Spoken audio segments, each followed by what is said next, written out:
ABP माझा धाराशिव.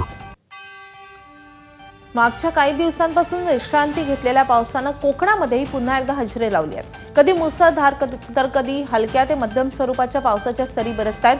पुढील काही दिवसांमध्ये कोकणामध्ये जोरदार पाऊस असेल असा अंदाज वर्तवण्यात आलेला आहे. सध्या कोकणातलं वातावरण पावसाला पूरक असून जोर वाढण्याची शक्यता आहे. रायगड, रत्नागिरी आणि सिंधुदुर्ग जिल्ह्यामध्ये मुसळधार पावसाचा इशारा देण्यात आलेला आहे. अर्थात मागच्या काही दिवसांमध्ये राज्यातल्या इतर भागांमध्ये पावसानं जोर लावला, पण कोकणात मात्र पाऊस नव्हता.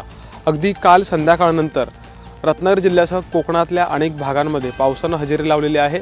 आत्ताच्या घडीला देखील जर पाऊस बघितला तर रिमझिमच आहे. वातावरण मात्र मुसळधार पाऊस बरसेल का अशाच रीतीनं आहे किंवा असंच वातावरण सध्याच्या घडीला दिसतंय.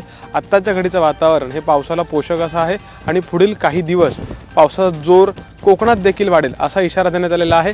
अर्थात या पावसाचा फटका जो आहे तो साधारणपणे कोकणातलं प्रमुख पीक असलेल्या भात शेतीला बसेल असा अंदाज व्यक्त केला जातोय. कारण की भात शेती तयार होण्याची किंवा त्याच्यावर दाणे तयार होण्याची प्रक्रिया साधारणपणे तयार होते आणि मागच्या काही दिवसांमध्ये अजिबात नाही म्हटलं तरी काही प्रमाणात पावसाची ये-जा सुरू आहे आणि त्यात आता मुसळधार पावसाचा इशारा देण्यात आलेला आहे.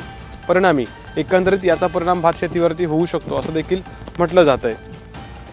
कॅमेरामॅन महबूब शेखसह अमोल मोरे, एबीपी माझा, रत्नागिरी. नवी मुंबईमध्ये गेल्या अर्ध्या तासापासून पाऊस थांबलाय. मात्र एपीएम